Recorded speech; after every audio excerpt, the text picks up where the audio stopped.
नमस्कार viewers, टास्की talk में आपका स्वागत है।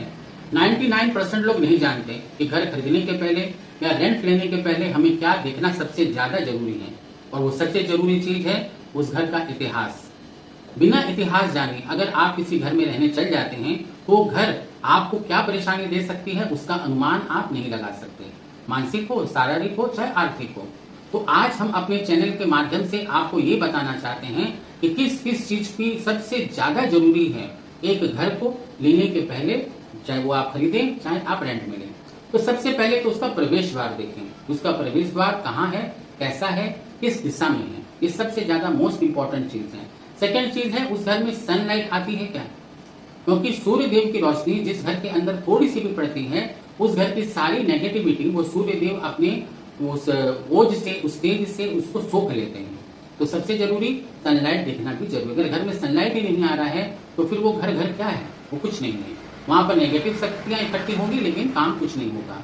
उसके बाद ये देखना है उसके आसपास में क्या है, क्या हॉस्पिटल है, क्या शमशान है, क्या गौशाला है, क्या कोई मंदिर है, क्या कोई स्कूल है, क्या कोई धर्म स्थान है, ये देखना भी बहुत जरूरी है। क्योंकि अगर आसपास का माहौल नेगेटिवों से भरा हुआ है तो आपका माहौल कभी भी अच्छा नहीं होगा। इसलिए अपने आसपास के एरिया को देखना भी बहुत ज्यादा जरूरी है।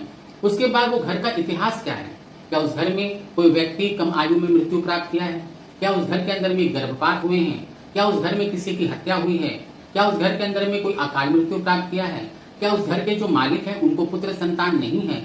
ये जानना सबसे ज्यादा जरूरी है कि भाई अगर वो व्यक्ति ही उस घर का जो अपने वंश को ना बढ़ा सका हो या वो अपने घर को ही मतलब प्रोटेक्टेड नहीं कर रखा हो तो वो घर आपको नेगेटिव ऊर्जा ही देगा। यहाँ पर वंश कहने का तात्पर्य ये है कि अगर मान लीजिए आप एक ऐसे व्यक्ति से घर लेते हैं जिसको कोई लड़के पुत्र संतान नहीं है, निश्चित रूप से जब आप किसी घर में जाते हैं तो आप चाहते हैं कि आपके वंश की वृद्धि हो। तो कहते हैं बंजर भूमि में कभी भी बीज पनपते नहीं। तो वैसी ही बातें यहाँ पर लागू है। मैं किसी ऐसे व्यक्ति के बारे में कोई आक्षेप नहीं कर रहा हूँ, वास्तु का सिद्धांत बता रहा हूँ। और ये सिद्धांत जरूरी है जानना कि आप जिस व्यक्ति के घर ले रहे हैं उसको पुत्र संतान है या नहीं है, आगे आपकी इच्छा। और सबसे ज्यादा जरूरी उस घर का वास्तु बैलेंस है क्या, उस घर में 5 एलिमेंट ठीक से हैं क्या, उस घर की चारों दिशाएं ठीक है क्या, उस घर के 8 दिशाओं से आपको लाभ मिल सकता है क्या। तो ये कुछ बातें हैं जिसको घर का इतिहास कहते हैं, जिसको जानना सबसे ज्यादा कंपलसरी है। तो जब भी आप घर खरीदें या रेंट पे लें, घर का इतिहास जरूर जानें। हमारे चैनल में ऐसे ऐसे उपाय जानने के लिए हम प्रतिदिन अपडेट करते हैं। हमारे चैनल को सब्सक्राइब करें। प्रतिदिन हमारे चैनल के अंदर में जो भी उपाय मिलते हैं उससे आपको आने वाले समय में अच्छे लाभ होंगे, इसकी मुझे आशा है। नमस्कार, धन्यवाद।